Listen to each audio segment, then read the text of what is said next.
Fifth, precipitation. Can you tell? Observe the pictures given below. A sentence describing the picture has been given. You describe the picture by writing some additional sentences. Discuss the questions. देखिए यहाँ पर कुछ questions pictures दिए हैं और उसके related questions पूछे हैं, तो हमें उसके आंसर्स देने हैं. The blades of grass look like this on winter morning. From where does the water on the, इसका डिटेल एक्सप्लेनेशन ये कैसे हो रहा है, क्या हो रहा है, ये हमें चैप्टर में पता चलने ही वाला है. यहाँ पर बस ब्रीफली मैं बता देता हूँ. Like this on winter morning.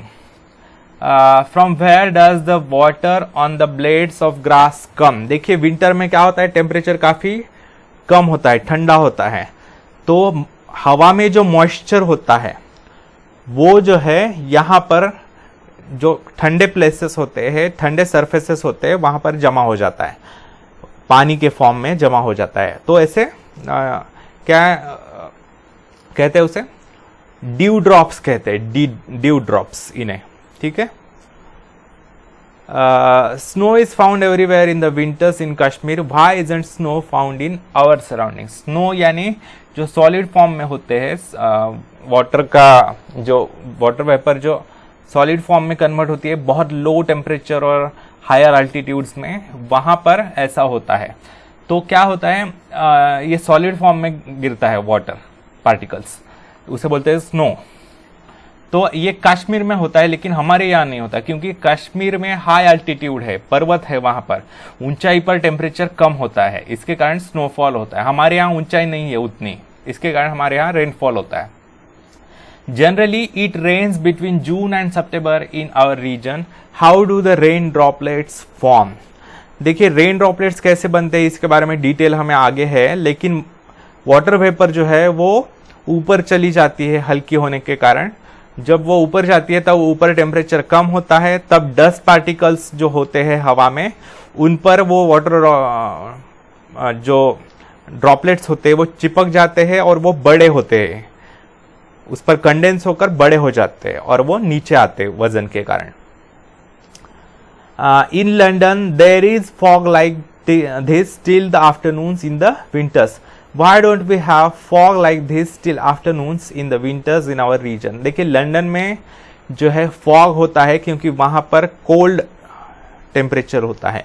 अभी देखिए वहां पर हाई लैटिट्यूड होते हैं, इसके कारण वहां पर टेम्परेचर कम होता है. हाई लैटिट्यूड यानी इक्वेटर से काफी दूर है लंदन, इंग्लैंड, तो उसके कारण इक्वेटर से जितना दूर जाओगे आप, इक्वेटर से जितना पोल की तरफ बढ़ोगे, उतना जो है एवरेज टेम्परेचर कम होते जाता है, क्योंकि सनरेज कम होते हैं वहां पर. तो वहां पर इसके कारण फॉग होता है दोपहर तक. ठीक है. लेकिन हमारे यहाँ तो हम इक्वेटर से बहुत पास रहते हैं, हम ट्रॉपिकल रीजन में रहते हैं, ट्रॉपिक ऑफ कैंसर जाता है हमारे सेंटर में से भारत के, तो इसके कारण हमारे यहाँ पर हॉट टेम्परेचर होता है क्लाइमेट, इसके कारण हमारे यहाँ फॉग ज्यादा नहीं होते except in winters. Sometimes hailstones destroy the standing crops in the fields. Why don't we get hailstones frequently. तो हेलस्टोन्स का कारण जो है, हेलस्टोन्स केवल और केवल जो है समर सीजन में आते हैं. वो कैसे आते हैं, क्या आते हैं, वो हम देखेंगे. इसके कारण वो फ्रीक्वेंटली नहीं होते, रेगुलरली नहीं होते, रेयरली होते हैं. Geographical explanation. 70 हेलस्टोन्स यानी गारा पडतात, ज्याला म्हणतात गारा, बर्फाचे खडे, जिसे ओले कहते हैं हिंदी में. ठीक है. हेलस्टोन्स यानी ओले. Geographical explanation. 70.8% part of the earth surface is full of water. पृथ्वी पर जो है, धरती पर नियरली 70% जो है पानी से कवर्ड है earth surface. The distribution of this water is very uneven. जो वाटर का डिस्ट्रीब्यूशन है, कहीं पर बहुत अधिक है, कहीं पर कम है. ठीक है. वो अनइवन है, यूनिफॉर्मली नहीं है डिस्ट्रीब्यूटेड, कहीं पर ज्यादा कहीं पर कम, ऐसा है. At some places the water storage is limited while it is ample at other places. कुछ जगह पर, कुछ स्थानों पर काफी मात्रा में पानी है, कुछ स्थानों पर कम है.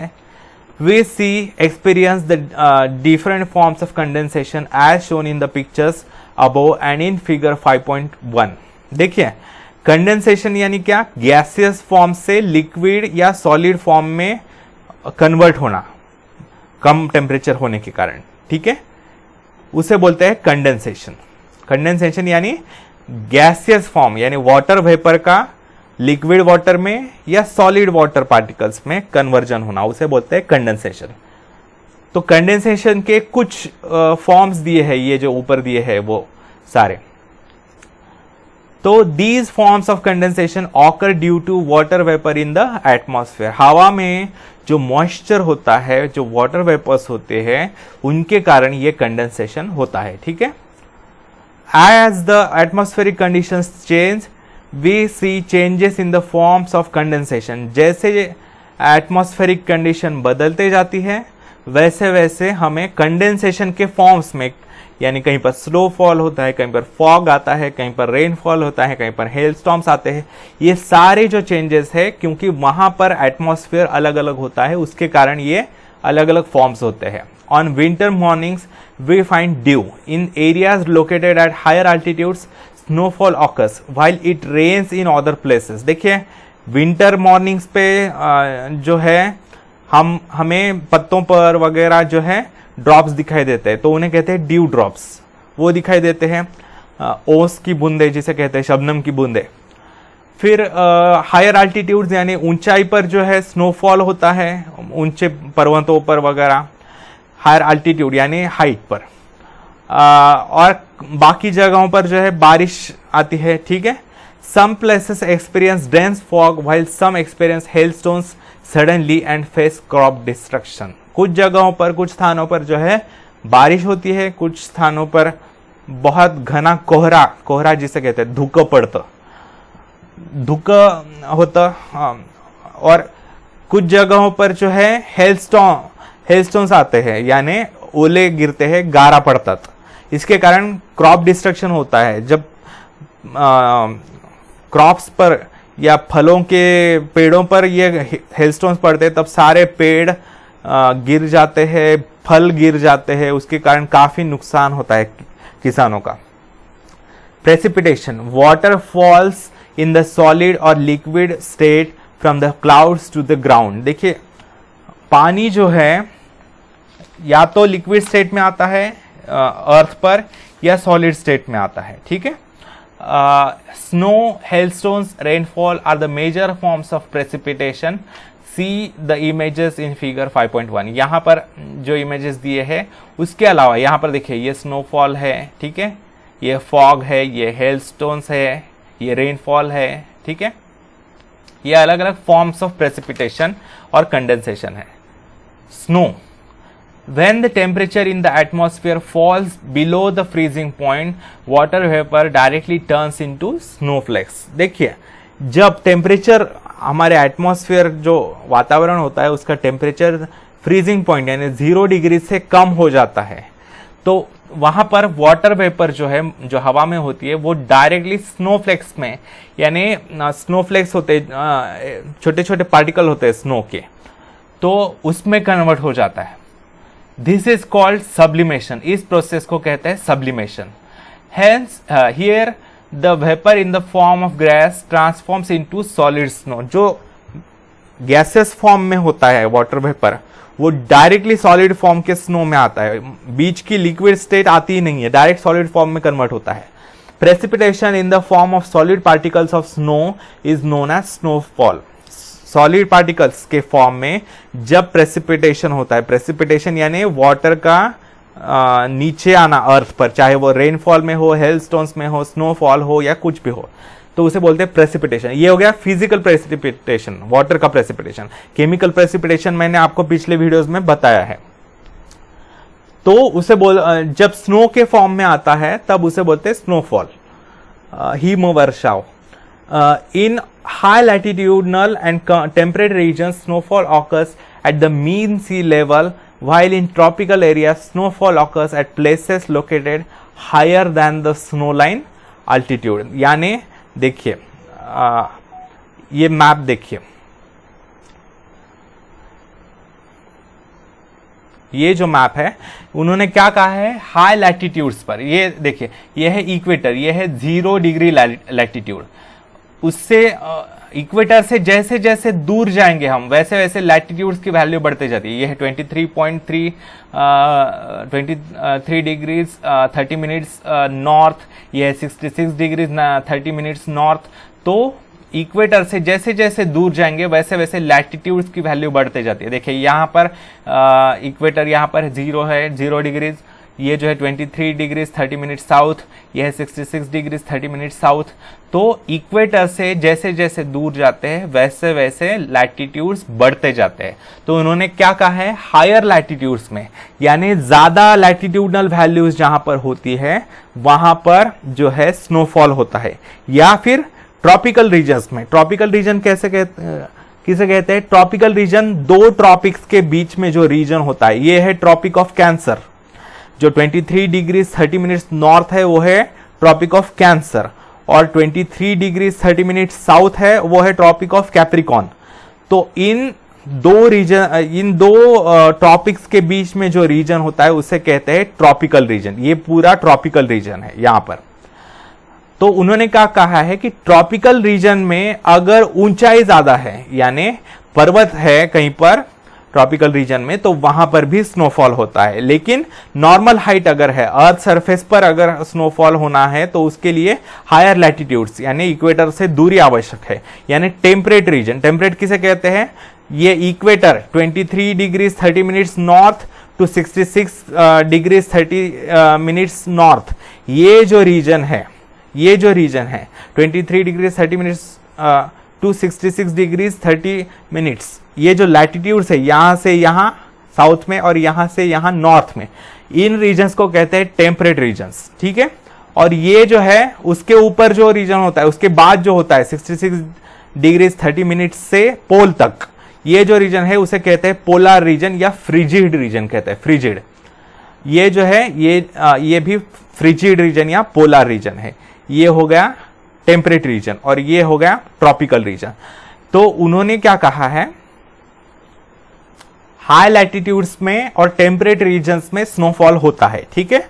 और ट्रॉपिकल रीजन्स में अगर स्नोफॉल होना है तो वहां पर हायर अल्टीट्यूड होना चाहिए, यानी स्नो लाइन से ऊपर, यानी एक पर्टिकुलर हाइट, पर्वतों पर वगैरह एक पर्टिकुलर हाइट के ऊपर अगर जाओगे आप तो वहां पर स्नोफॉल होता है, उसे कहते हैं snow line altitude.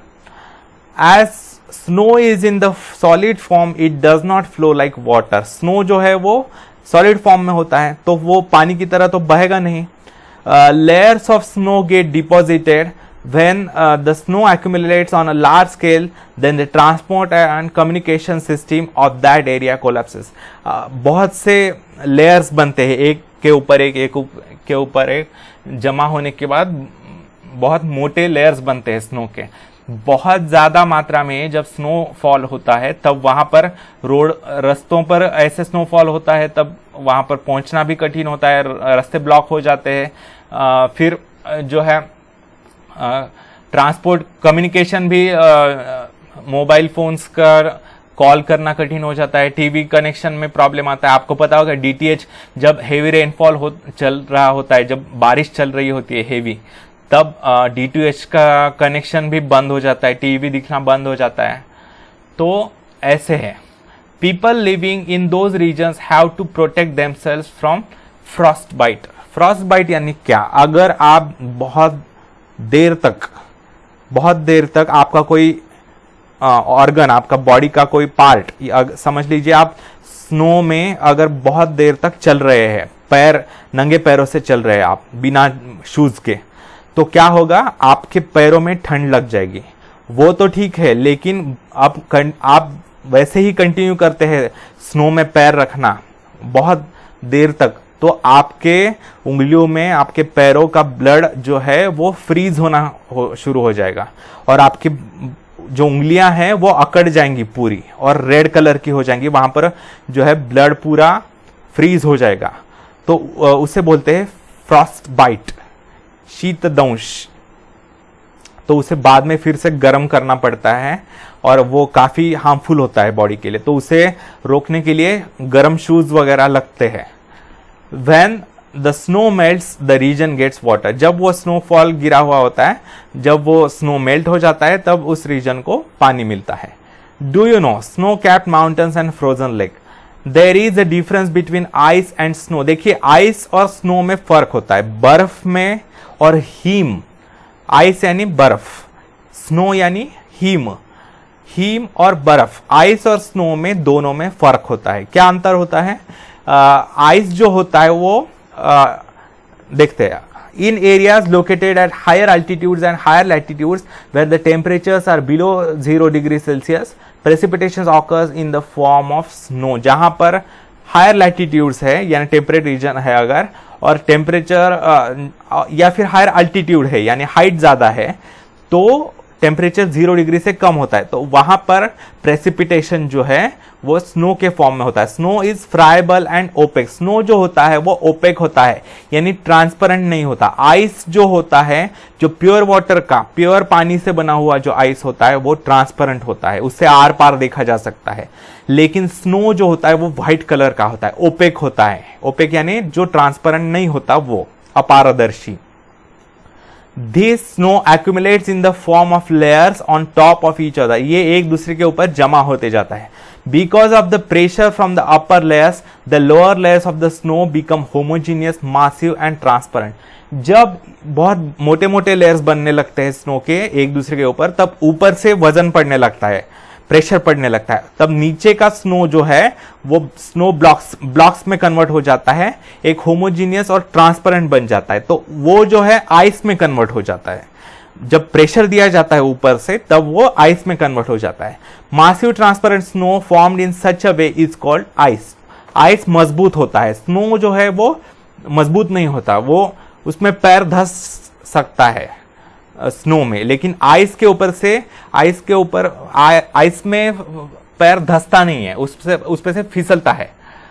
When temperature drops below the freezing point, a layer of ice forms on the lake's surface and this layer floats on the surface of the reservoir। This ice is not related to snowfall directly। जब 0 degree से कम हो जाता है temperature, तब जो already पानी होता है, लेक या रिवर हो, तो वो फ्रीज हो जाती है, ऐसा आइस का लेयर बन जाता है ऊपर, और उसमें से आर पार दिखा जा सकता है। ठीक है, ये आइस बनता है, तो इसका कुछ संबंध नहीं है स्नोफॉल से। देखिए ये है स्नोफॉल, पूरा व्हाइट कलर का है, और ये जो है आइस वो ट्रांसपेरेंट है। फिर देखते हैं हेल यानी ओले, गारा। When there is lot of heat on the earth's surface, the upward air blows at a greater speed। देखिए जब बहुत गर्मी होती है पृथ्वी के सरफेस पर, धरती के सरफेस पर, तब हवा जो है अर्थ सरफेस से लगी हुई हवा वो बहुत गर्म हो जाती है और वो ऊपर की तरफ बहने लगती है। जब गर्म हो जाती है कोई चीज तब वो हल्की हो जाती है, और हल्की होने के कारण वो ऊपर चली जाती है और तेजी से बहने लगती है। Because of this upward flow the temperature of the air reduces and the condensation of the water vapor takes place। ये ऊपर बहने के कारण क्या होता है, उसमें जो मॉइस्चर है, उसमें जो ये है ह्यूमिडिटी, वो सारा उसका कंडेंसेशन होता है, क्योंकि ऊपर तो जैसे जैसे ऊपर जाएगा वैसे वैसे कंडेंसेशन होता जाएगा, वैसे वैसे ऊपर जाते समय क्या होगा, टेम्परेचर कम होता जाएगा। Dark clouds are form because of the upward movement of air. These water droplets go to a higher altitude। देखिए क्लाउड्स बहुत काले घने जो है बादल बन जाते हैं, लेकिन नीचे से तो हवा ऊपर जा धकेल रही है उन बादलों को, तो उनके कारण वो बादल भी ऊपर चल जाना कंटिन्यू करते हैं। Here these water droplets go to a higher altitude। तब वो जो पानी की बूंदें हैं जो क्लाउड्स में है वो और ऊपर चली जाती है, और ऊपर जाने के बाद here solidification of these droplets occurs and hailstones are formed। जब ये ऊपर चले जाते हैं तब उनका सॉलिडिफाई हो जाते हैं वो ड्रॉपलेट्स, और वो जो है उनका वजन बढ़ते जाता है, उनके ऊपर आइस के लेयर्स बढ़ते जाते हैं। As hailstones are heavy they fall towards the ground, but because of the frequent upward flow of air they are repeatedly taken upwards. देखिए वो उनका वजन बढ़ जाता है सॉलिडिफाई होने के कारण, और वो नीचे नीचे आने लगते हैं, लेकिन फिर से तेजी से हवा उन्हें ऊपर धकेलती है। ऐसे 2-4 बार, बहुत बार होने के बाद क्या होता है, उनकी साइज बढ़ते जाती है, उनके ऊपर जो है आइस के लेयर्स और बढ़ते जाते हैं। जैसे प्याज जैसे होता है ओनियन, उसके ऊपर जैसे लेयर्स होते हैं ना, एक के ऊपर एक, एक के ऊपर एक, वैसे ही आइस के लेयर्स उसके ऊपर बढ़ते जाते हैं और उनकी साइज बढ़ते जाती है। Here a new layer of snow encapsulates the hail, यानी एक नया लेयर एनकैप्सुलेट यानी कैप्सूल की तरह उस पर चढ़ जाता है। यानी कैप्सूल कैसे होती है, ऊपर से अलग लेयर होता है, एक डिब्बी जैसा होता है डब्बी, और उसके अंदर पाउडर भरा हुआ होता है। तो ऐसे एक लेयर बन जाता है ऊपर से, अंदर का जो छोटा हेलस्टोन होता है उसके ऊपर से लेयर बन जाता है आइस का, ऐसा। This happens quite a few times, hence concentric layers are formed while the hail grows in the size. तो ऐसे कई बार होता है, थोड़ा नीचे आता है, फिर हवा उसे ऊपर ढकेलती है, फिर उसके ऊपर लेयर बन जाता है एक और, फिर नीचे आता है, फिर और ऊपर धकेल देती है हवा, फिर और एक लेयर बन जाता है। ऐसे करते करते उस पर कई सारे लेयर्स बन जाते हैं, जैसे प्याज में होता है वैसे। तो ऐसे कॉन्सेंट्रिक लेयर्स बनते हैं। कॉन्सेंट्रिक लेयर्स यानी क्या, ऐसे लेयर्स जिनका सेंटर कॉमन होता है। देखिए, अगर आप एक सेंटर लेते हैं, सेंटर पॉइंट, और उसी सेंटर पॉइंट से लेकर 2 सेंटीमीटर का एक सर्कल निकालते हैं, ठीक है, कंपास की मदद से, फिर उसी सेंटर को लेकर 3 सेंटीमीटर का एक सर्कल निकालते हैं, और उसी सेंटर को लेकर 4 सेंटीमीटर का एक सर्कल निकालते हैं, तो ये एक ही सेंटर को लेकर 3 अलग अलग साइज के सर्कल्स हो गए। तो ऐसे सर्कल्स को क्या बोलते हैं, कॉन्सेंट्रिक सर्कल्स, यानी ऐसे सर्कल्स जिनका सेंटर पॉइंट सेम है।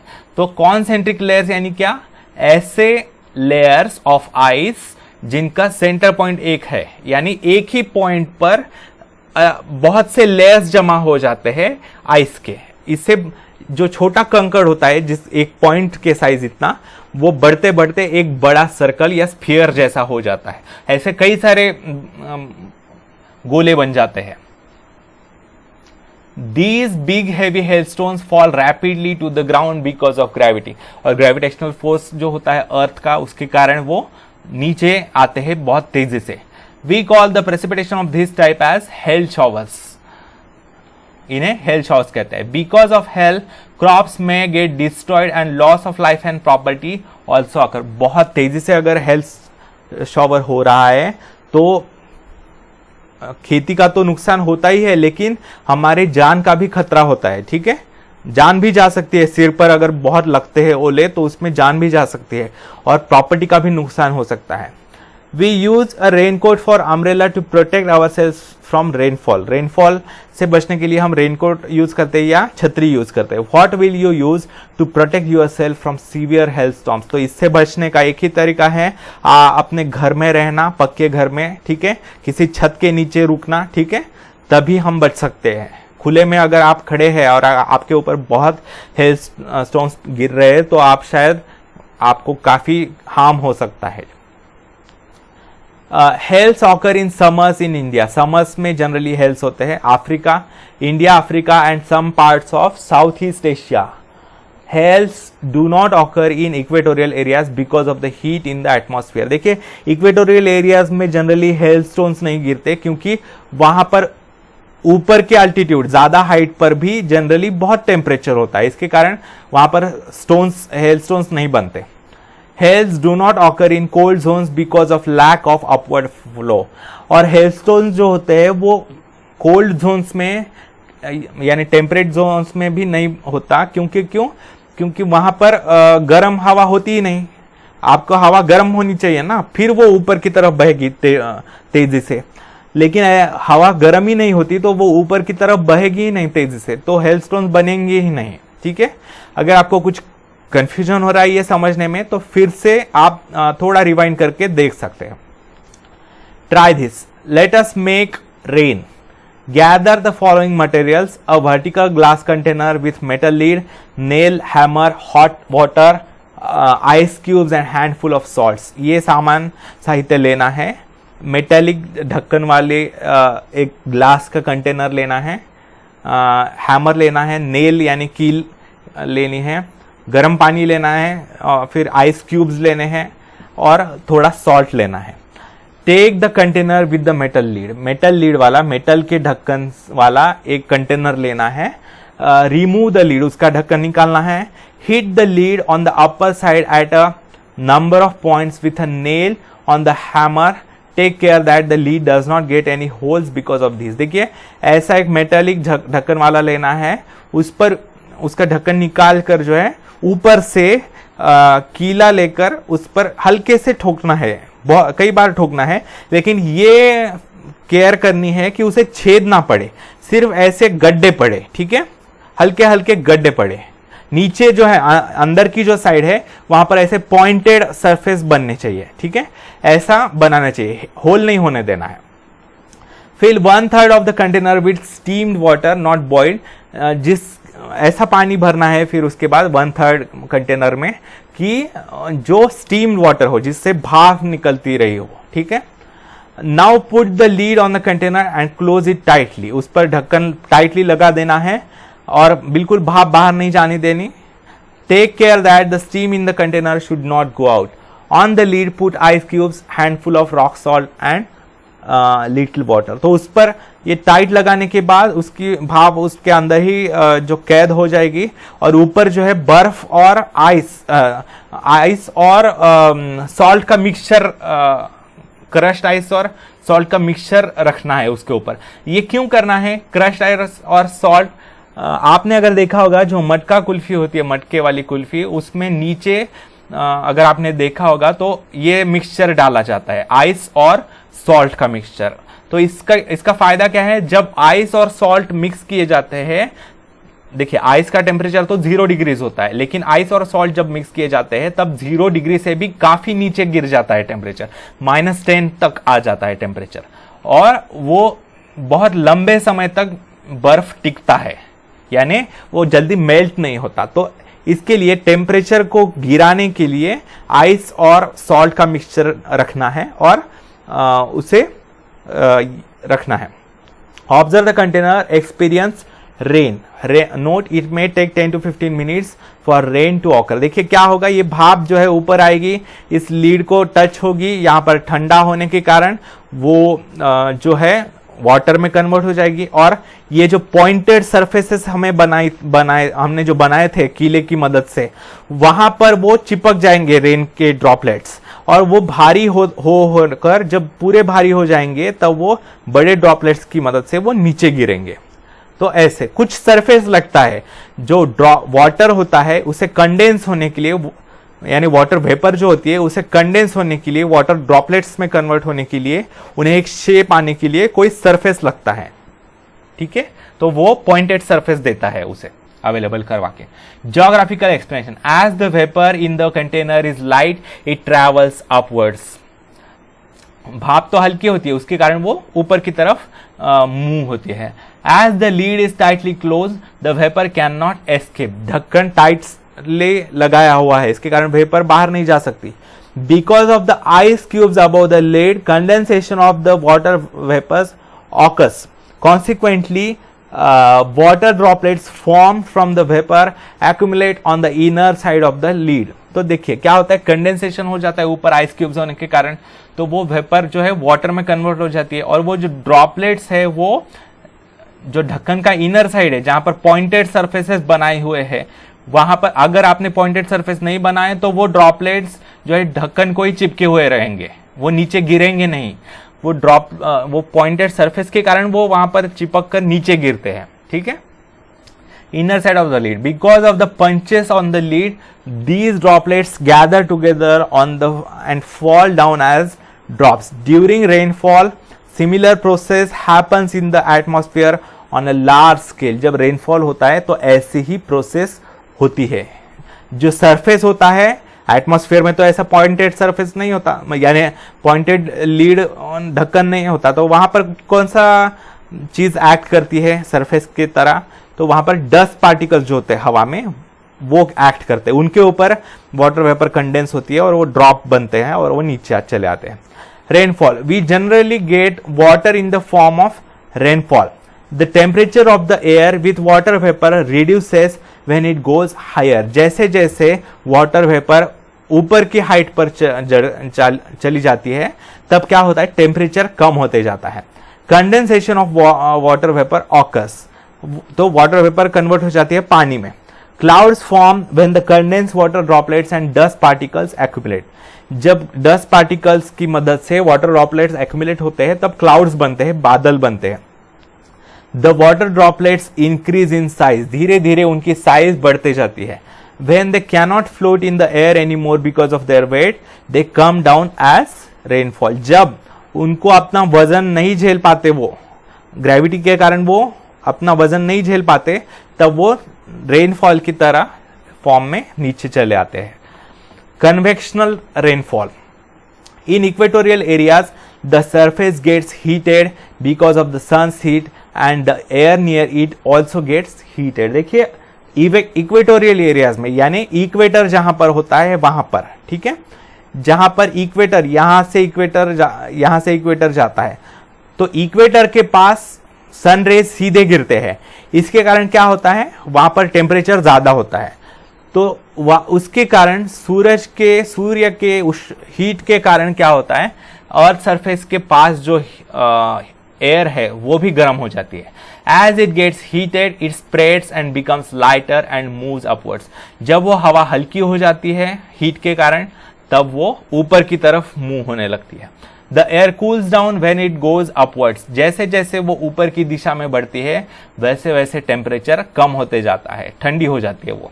The moisture holding capacity of the cold air is less. देखिए गर्म हवा जो है वो ज्यादा मॉइस्चर अपने आप में पकड़ सकती है, पकड़ के रख सकती है, होल्ड करके रख सकती है, लेकिन जो कोल्ड एयर होती है उसकी मॉइस्चर होल्डिंग कैपेसिटी कम होती है, वो ज्यादा होल्ड नहीं कर पाती moisture. Consequently condensation of the water vapour occurs and rainfall occurs, इसके कारण जो है मॉइस्चर जो है उसका वो कंडेंस हो जाता है और वाटर वेपर जो है रेन ड्रॉप्स में कन्वर्ट हो जाता है और रेनफॉल होता है। In equatorial area such a type of rainfall occurs almost daily in the afternoons. इस तरह का रेनफॉल इक्वेटोरियल रीजन्स में, इक्वेटर के पास नियरली हर रोज होता है दोपहर के बाद, ठीक है। Rainfall is accompanied by lightning and thunder. इस एरिया में जो रेनफॉल होता है वहां पर बिजलियां कड़कती है, बादल गरजते हैं, ठीक है, और बारिश होती है बहुत। The Congo basin of the Africa and the Amazon River in the South America experience convectional rainfall. Such a rainfall occurs in a very limited area in the world. जो कॉन्गो बेसिन है यहाँ पर देखिए, यहाँ पर Africa में जो Congo basin, देखिए यहाँ पर हेवी रेनफॉल दिखाया है, डार्क ब्लू जो है more than 1000 millimetre annual rainfall. तो कॉन्गो बेसिन जो है यहाँ पर अफ्रीका में, वो देखिए ये इक्वेटर है, यहाँ पर ऐसा इस तरह का वर्षा होती है, बारिश। और साउथ अमेरिका में अमेज़न बेसिन में, यहाँ से अमेज़न रिवर बहती है, तो उस अमेज़न बेसिन में जो है इस तरह का रेनफॉल होता है, ठीक है। आगे such a rainfall occurs in a very limited area in the world.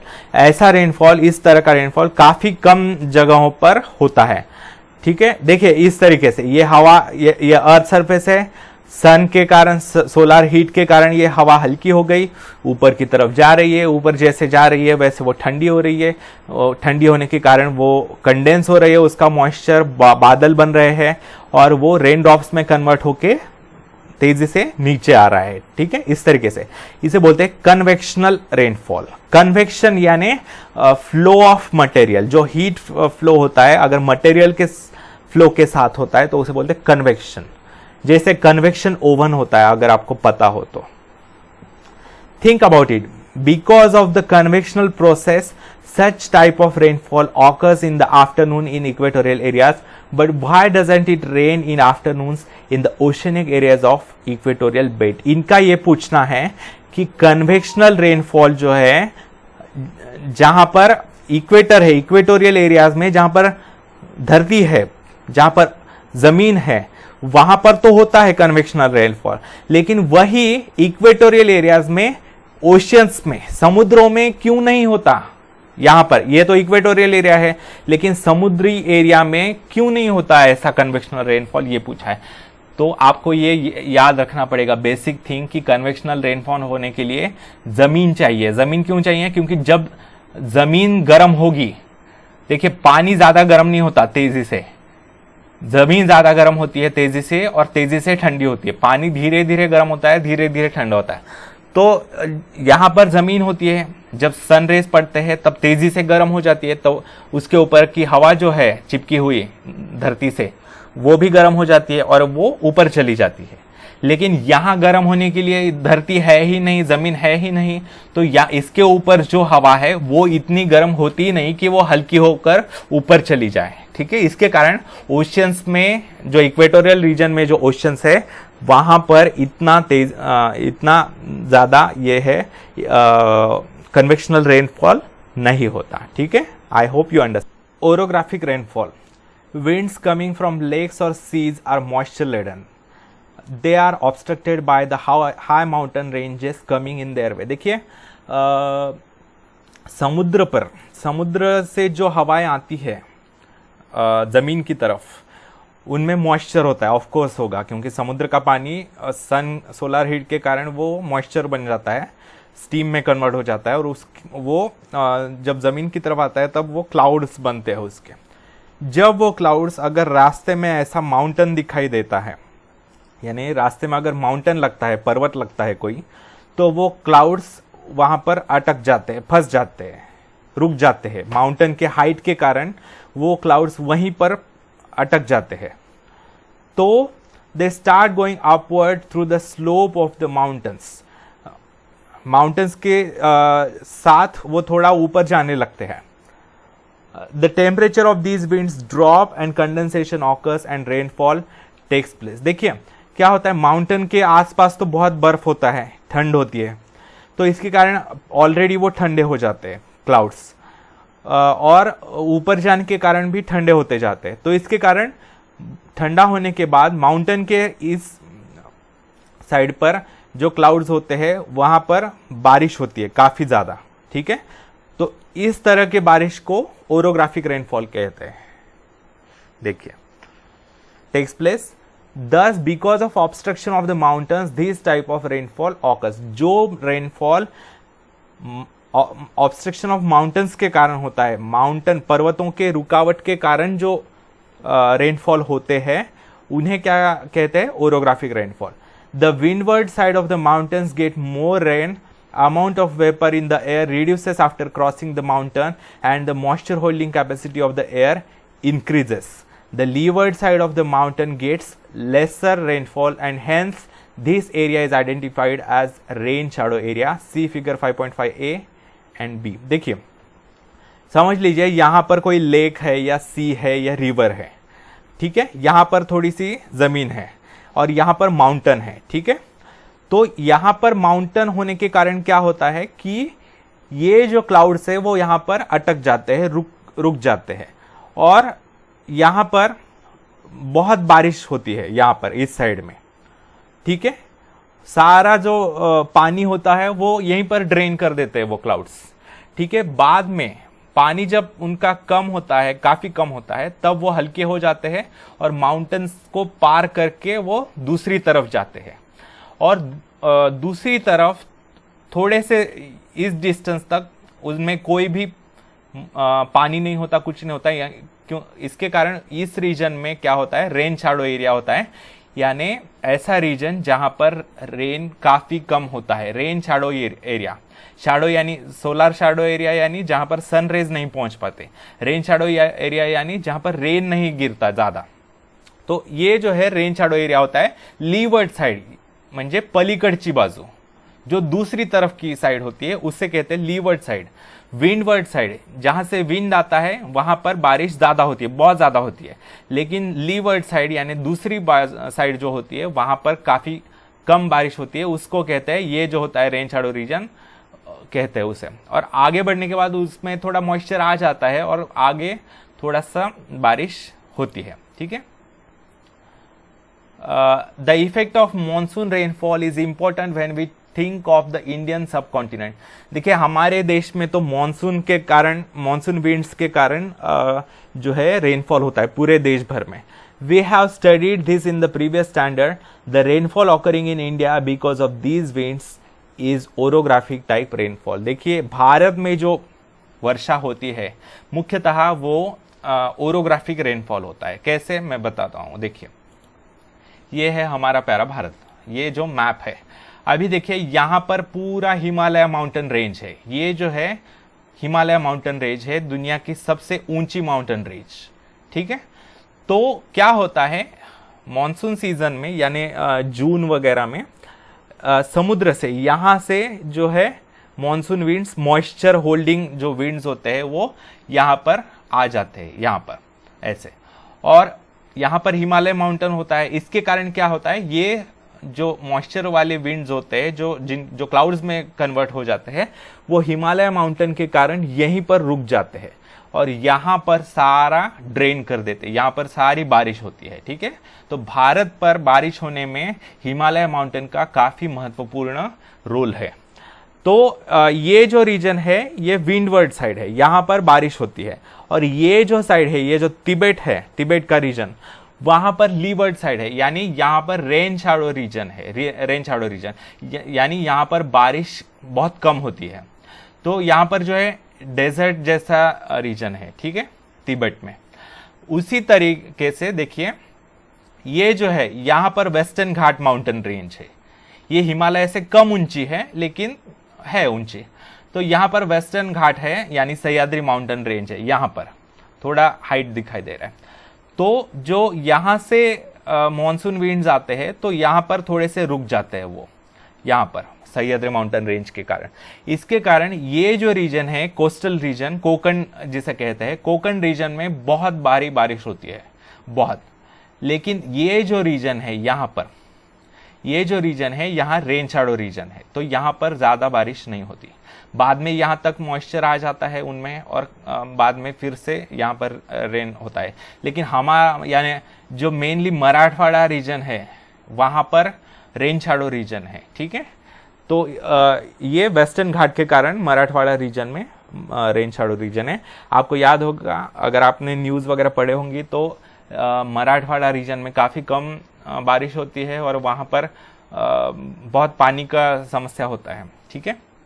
तो इस तरीके से आगे बढ़ते हैं। The rainfall occurring in India because of these winds is orographic type rainfall. तो भारत में मुख्यतः ओरोग्राफिक रेनफॉल होता है। Observe the horizontal profile of Maharashtra in figure 5.5b and answer the following questions. देखिए ये जो है ये हॉरिजॉन्टल प्रोफाइल ऑफ महाराष्ट्र है, यानी क्या, महाराष्ट्र को हम दक्षिण से, नीचे से देख रहे हैं। देखिए मैं आपको समझाता हूं। देखिए समझ लीजिए ये भारत है, ठीक है। और अगर हम यहां से देखते हैं ऐसे, ठीक है, यहां पर समझ लीजिए यहां पर कोई आइलैंड है, समझ लीजिए श्रीलंका है। श्रीलंका पर खड़े होकर अगर कोई व्यक्ति देख रहा है भारत की तरफ, वैसे तो इतना सब कुछ दिखाई नहीं देगा, ये आप समझ सकते हैं। लेकिन इमेजिन कीजिए कि श्रीलंका पर खड़े हुए व्यक्ति को पूरा, अगर ये पूरा रीजन दिखाई दे रहा है तो वो कैसा दिखाई देगा। मुख्यतः इसे अगर हम हॉरिजॉन्टली ऐसा कट करते हैं, यहां से अगर हम कट करते हैं और अगर यहां से एक व्यक्ति खड़ा होकर देख रहा है तो कैसा दिखाई देगा, उसे कैसा दिखाई देगा। यहां पर देखिए ये प्लेन रीजन है, यानी समुद्र किनारे पर सी लेवल का रीजन है। ये देखिए यहाँ पर हाइट है, ग्रीन यानी कम हाइट, ब्राउन यानी ज्यादा और ग्रे यानी सबसे ज्यादा। तो ग्रीन कलर, येलो कलर यानी सी लेवल की हाइट है, यानी यह सी लेवल की हाइट पर है। यहाँ पर ब्राउन कलर है यानी थोड़ा हाइटेड, यहाँ पर पर्वत है। और यहाँ पर प्लेटू है, डेक्कन प्लेटू, ठीक है। तो यहाँ पर थोड़ा ऊंचाई पर प्लेन सरफेस है। और यहाँ पर ईस्टर्न घाट्स है, ईस्टर्न घाट यानी यहाँ पर फिर से माउंटेन है, ठीक है। और यहाँ पर फिर से प्लेन है, सी लेवल की हाइट है और यहाँ पर सी है।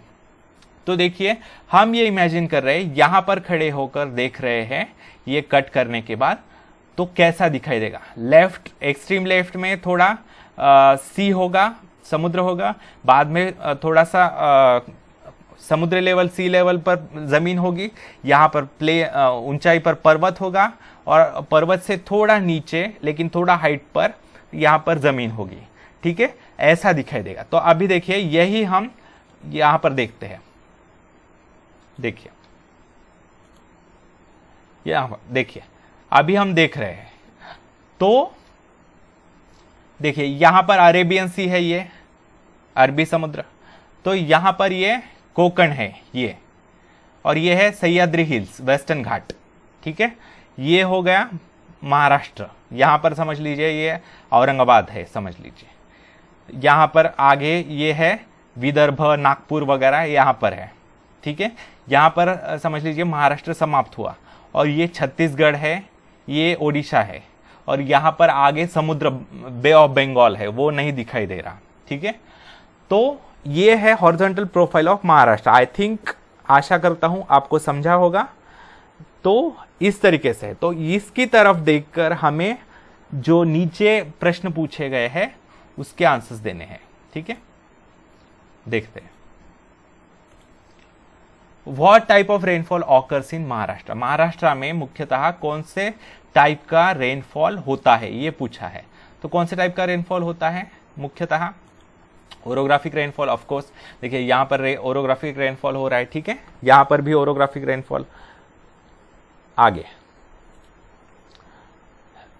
Where will the rain shadow area lie in Maharashtra? Rain shadow area कहां पर होगा? यहां पर होगा। देखिए यहां पर क्लाउड्स व्हाइट दिखाई दे रहे हैं, ये मैप पहले पढ़ते हैं। इवेपोरेशन ऑफ अरेबियन सी हो रहा है, यहाँ से मॉइस्चर वाली हवा बन रही है, इनसे क्लाउड्स बन रहे हैं, ज्यादा काले, बहुत काले क्लाउड्स, यानी उनमें मॉइस्चर बहुत ज्यादा है।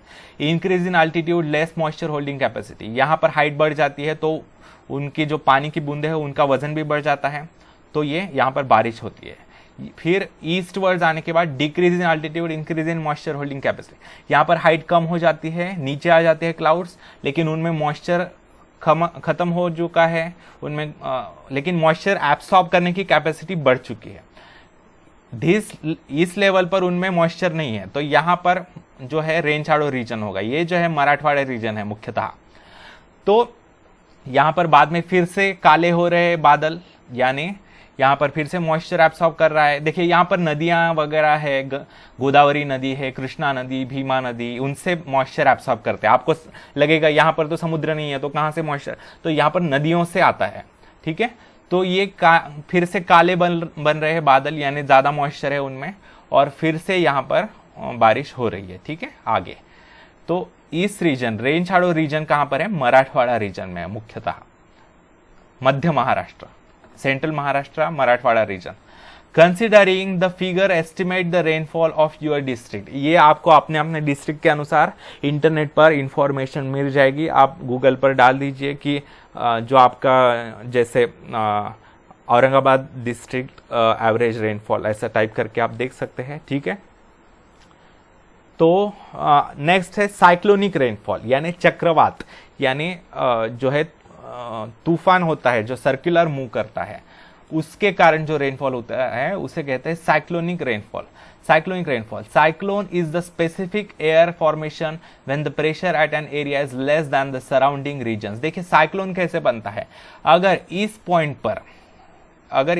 पर कम प्रेशर का पॉइंट बना हुआ है, यहाँ पर एयर प्रेशर जो है कम हो चुका है और यहाँ पर प्रेशर ज्यादा है, तो आपको पता है एयर जहां ज्यादा प्रेशर होता है, ज्यादा प्रेशर से कम प्रेशर की तरफ मूव होता है। कोई भी एयर हो या पानी हो, कुछ भी जो है मैटर जो है मोर प्रेशर से लेस प्रेशर की तरफ मूव करता है।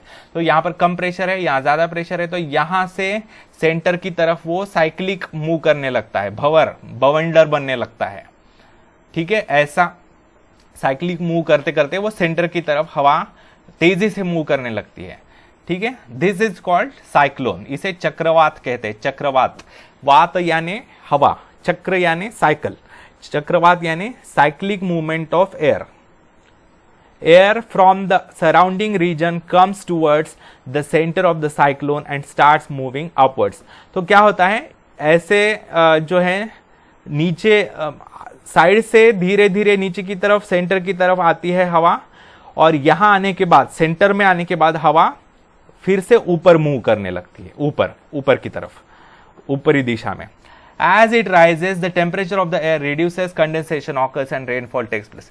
तो क्या होता है, जब ये नीचे आती है तब उसकी मॉइस्चर होल्डिंग कैपेसिटी कम होती है, लेकिन ये जब ऊपर चला जाता है तब उसमें काफी मॉइस्चर होता है और वो कोल्ड टेम्परेचर कम होता जाता है। आपको पता है जैसे जैसे अर्थ सरफेस से दूर जाएंगे वैसे वैसे टेम्परेचर कम होते जाता है।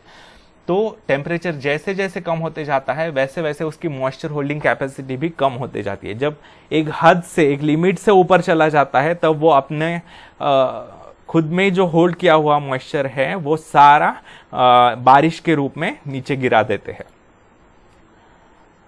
Condensation occurs and rainfall takes place. It rains in areas over which the cyclone passes। जहां जहां से ये साइक्लोन, चक्रवात ये मूव होते रहता है, ऐसे आपने देखा होगा, तो ये जहां जहां से जाता है वहां वहां पर वर्षा होती है।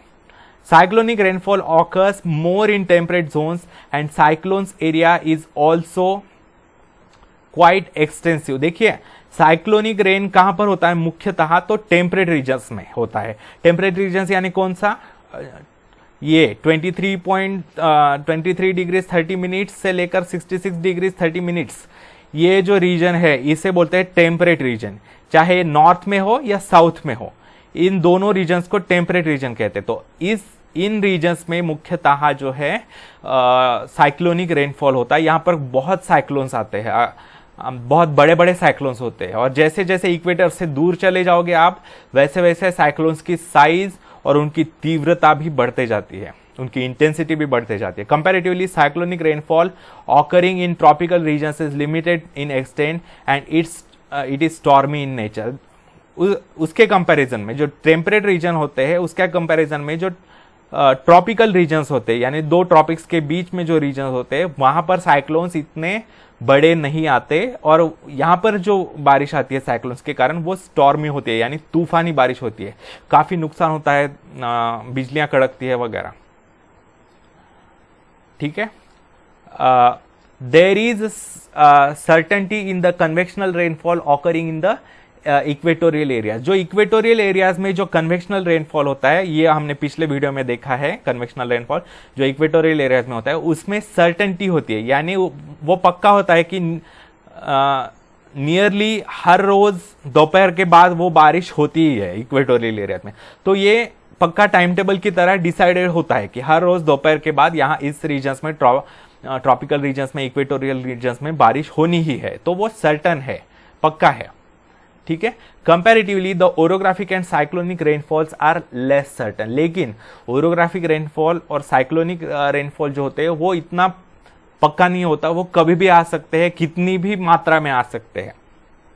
And therefore such areas are prone to very heavy rainfall, floods और ड्रॉट्स फ्रीक्वेंटली। तो इसके कारण जहां पर ओरोग्राफिक और साइक्लोनिक रेनफॉल होते हैं वहां पर कई बार बहुत हेवी बारिश हो सकती है, बाढ़ आ सकती है, या कई बार अकाल, दुष्काळ पण पडू शकतो। ठीक है, study the rainfall map of the world given in figure 5.7 carefully and answer the following questions.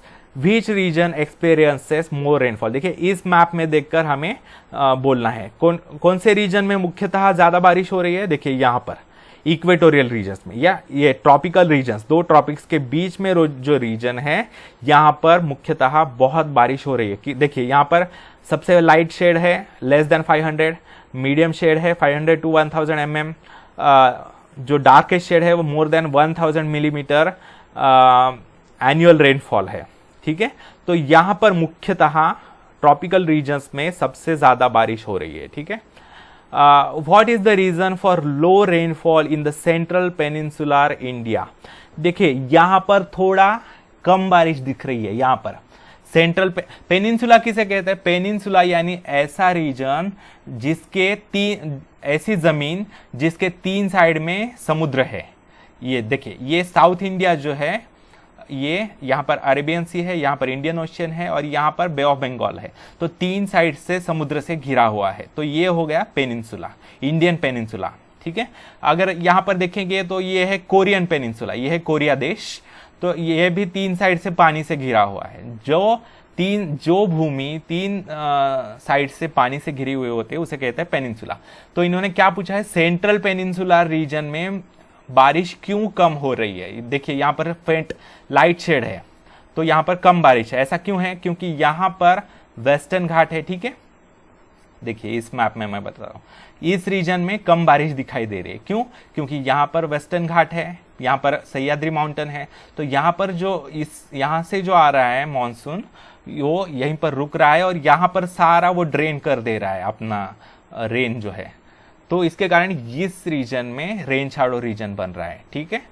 Central peninsular प्लेटू reason में रेन शैडो रीजन। आप ये याद रखिए, इन जनरल आप ये याद रखिए, अगर कहीं पर भी पूछते हैं कि इस रीजन में, इस पर्टिकुलर रीजन में क्यों कम बारिश हो रही है, तो इसका आंसर आप ये याद रखिए पक्का कि वहां पर रेन शैडो रीजन है, इसके कारण वहां पर कम बारिश हो रही है, ठीक है।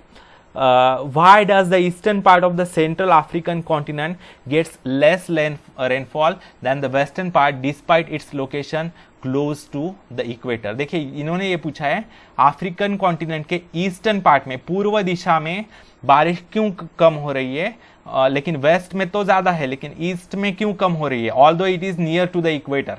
तो इसका आंसर ये है, फिर सेम आंसर, यहाँ पर माउंटेन्स है और यहाँ पर ईस्टवर्ड्स जो है रेन शैडो रीजन है, ठीक है।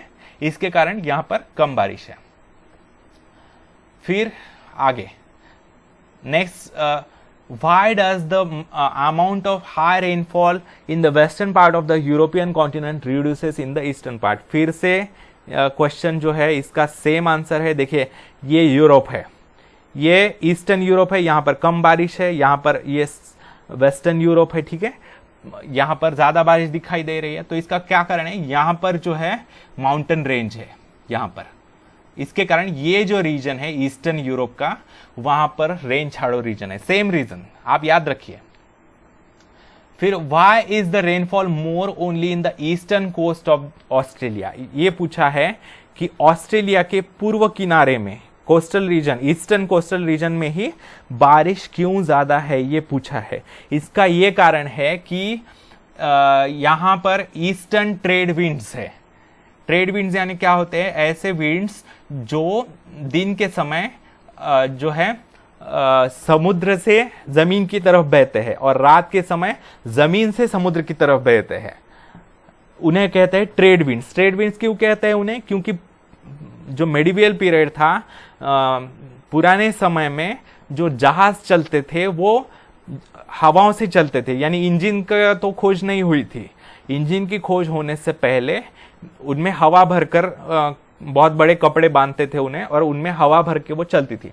तो वो जो जहाजों से व्यापार चलता था, यहाँ से यूरोप से व्यापारी आते थे समुद्र के रास्ते से भारत में वगैरह, और वो व्यापार करते थे।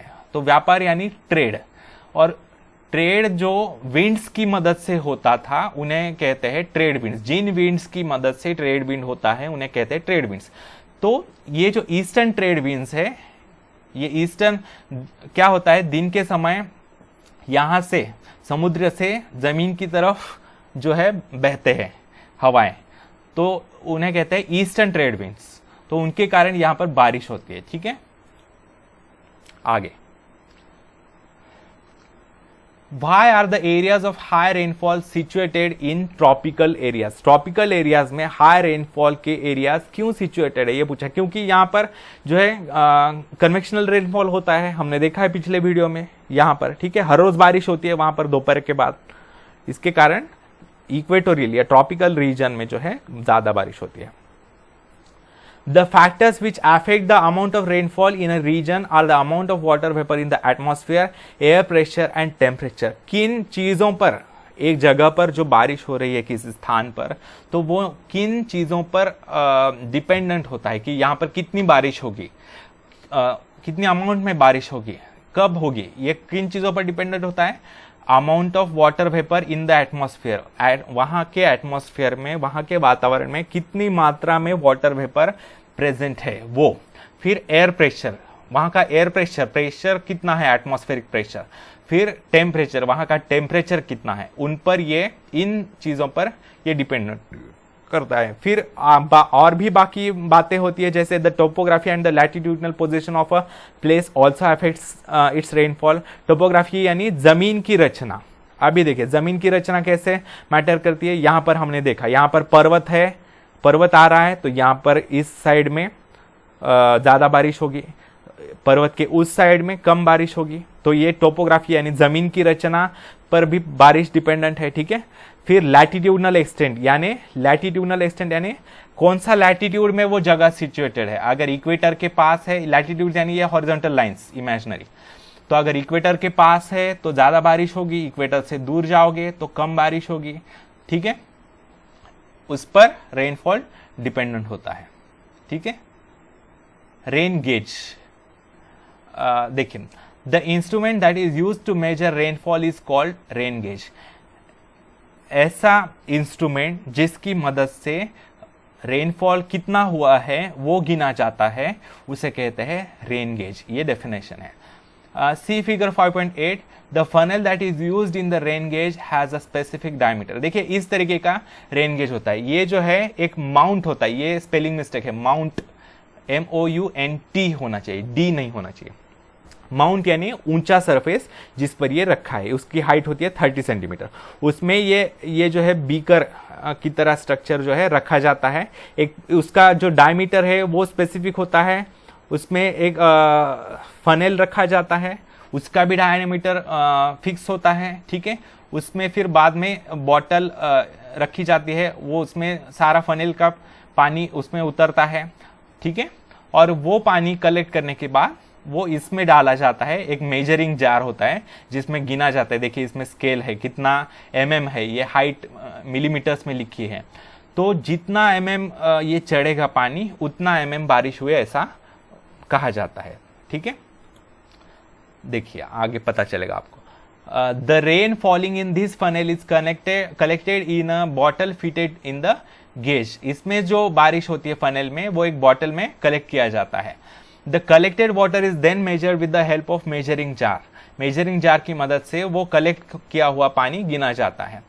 In the areas of heavy rainfall the reading of the rain is taken every 3 hours. जहां पर बहुत बारिश होती है वहां पर हर 3 घंटे के बाद जो है ये गिना जाता है। ये बॉटल ली जाती है, यहाँ पर निकाला जाता है पानी और गिना जाता है कितने हाइट तक चढ़ा है।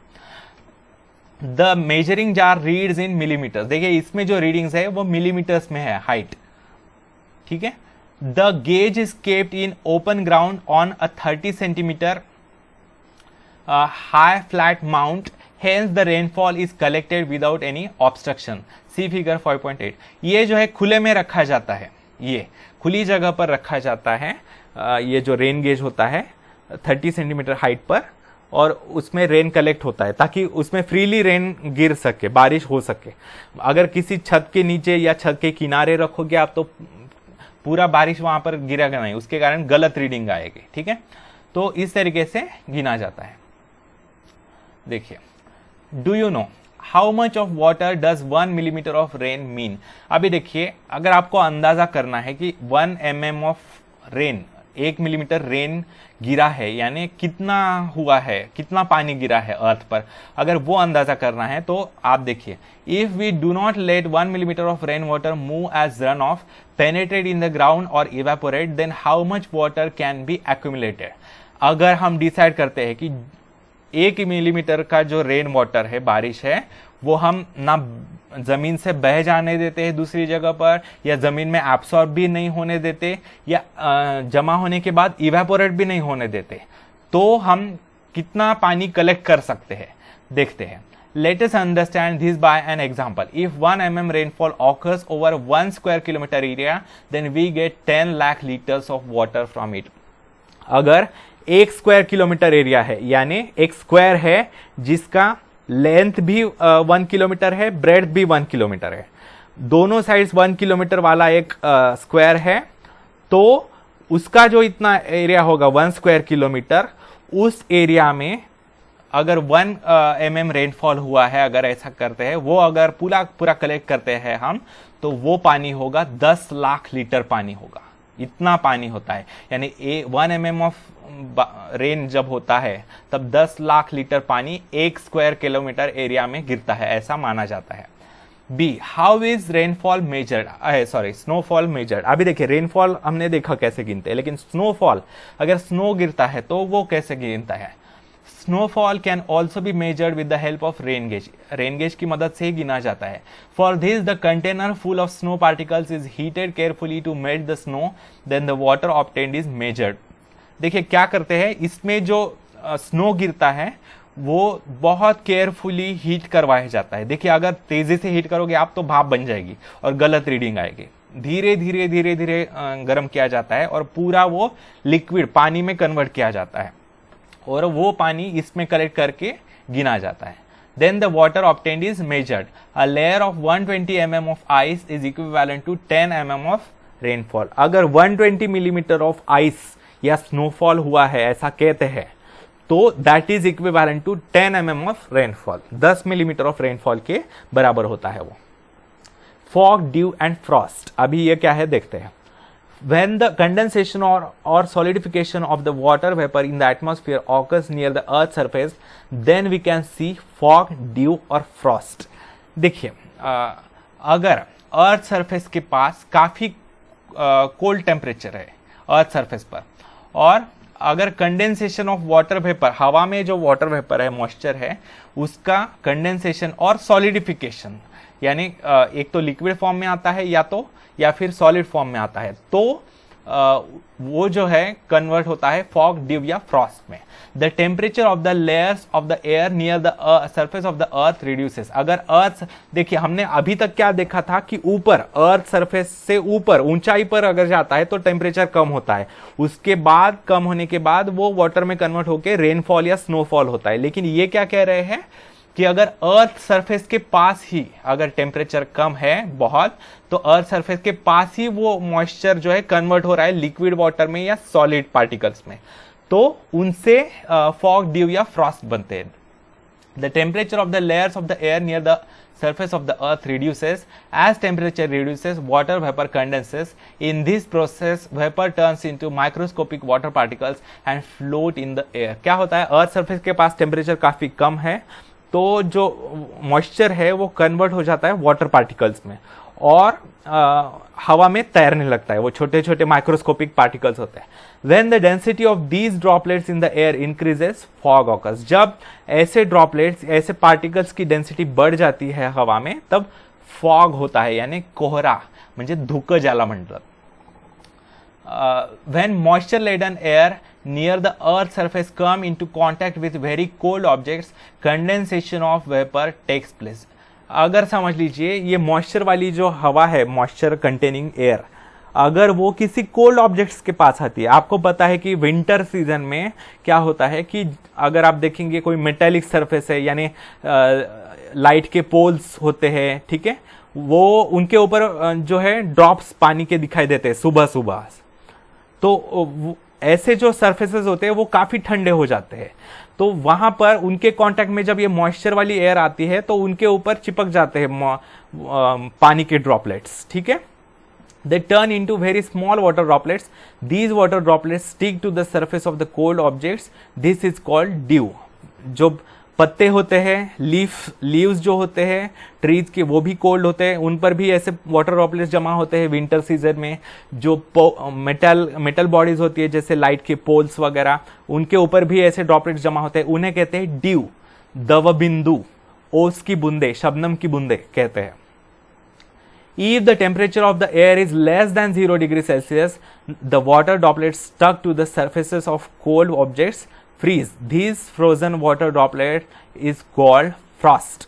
जब टेम्परेचर 0 डिग्री से भी कम हो जाता है तब क्या होता है, जो कोल्ड ऑब्जेक्ट्स होते हैं तब इन्हीं जो क्या कहते हैं पोल्स, लाइट के पोल्स वगैरह, उन पर वो काफी ठंडे होते हैं, उन पर एक बर्फ की लेयर बन जाती है, ठीक है, फ्रीज हो जाता है पानी उनके ऊपर, तो उन्हें कहते हैं फ्रॉस्ट।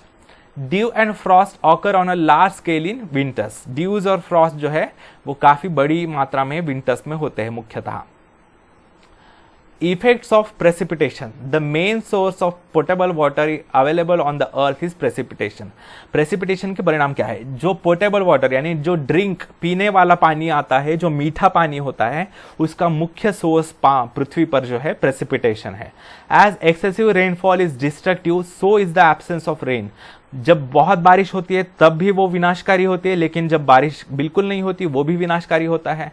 फ्लड्स में occur because of heavy rainfall causing loss of life and property.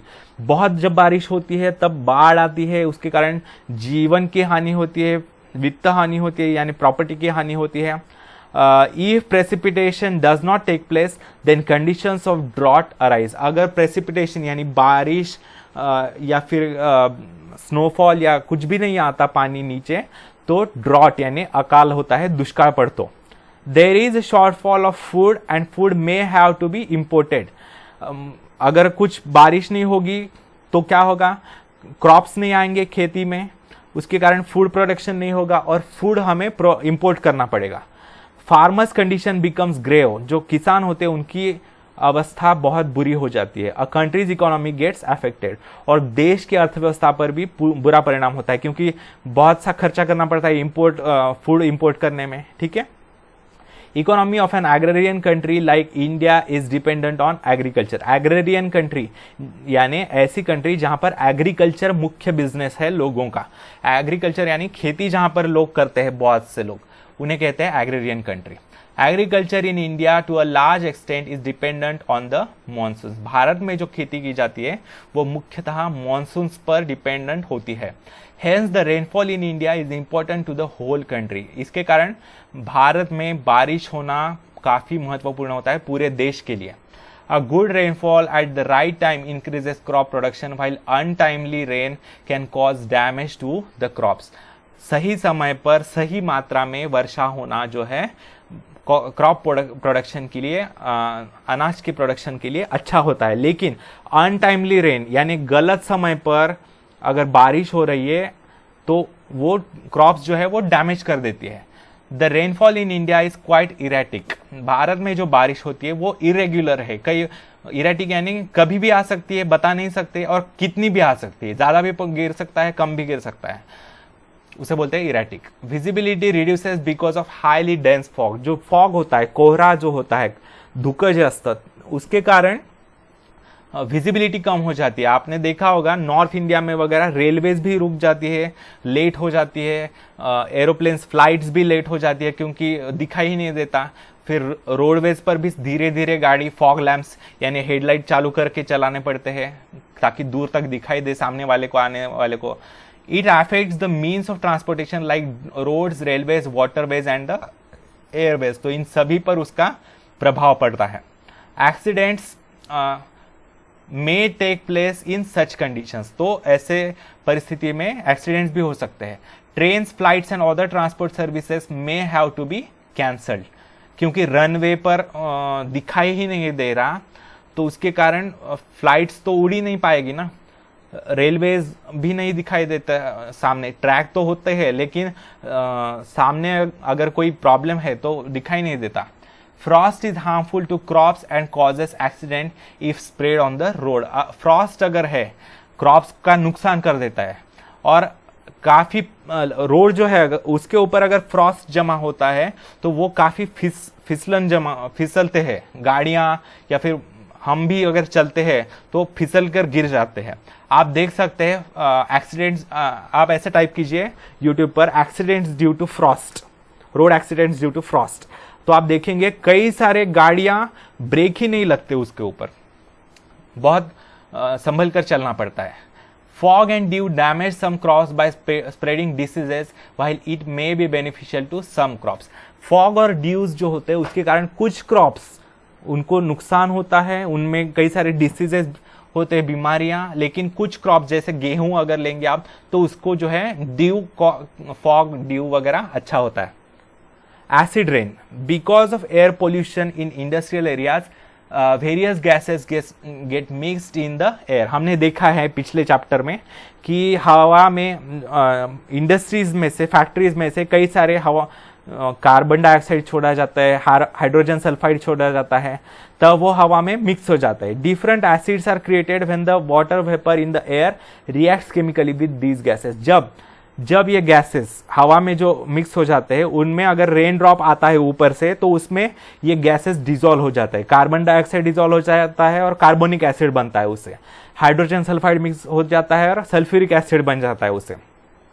ठीक है, तो ऐसे एसिड्स बन जाते हैं।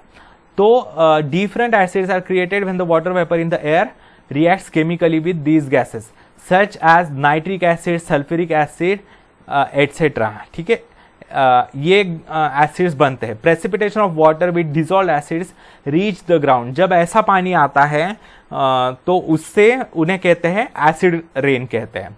Such rainfall is called acid rain. These rains are harmful to living organisms as well as the non living objects. ऐसा rain जो होता है उससे तो लिविंग ऑर्गेनिजम्स तो उनको तो नुकसान होता ही है, लेकिन नॉन लिविंग ऑब्जेक्ट्स जैसे बिल्डिंग्स, जैसे मार्बल की बिल्डिंग्स अगर कोई हो, ठीक है, तो उसमें करोजन होता है, वो रिएक्ट होता है एसिड मार्बल के साथ और वो उस पर दाग धब्बे तैयार हो जाते हैं। ठीक है, उसकी सुंदरता कम हो जाती है, जैसे ताजमहल के साथ हुआ है। Give it a try, obtain information regarding ill effects of acid rain. ये मैंने अभी बताया, बिल्डिंग्स पर बुरे परिणाम होते हैं, क्रॉप्स पर बुरे परिणाम होते हैं, जो लिविंग ऑर्गेनिजम्स होते हैं उनको भी बुरे परिणाम भुगतने पड़ते हैं एसिड रेन के कारण। तो पोल्यूशन कम करना आवश्यक है अगर एसिड रेन कम करना है तो। ठीक है।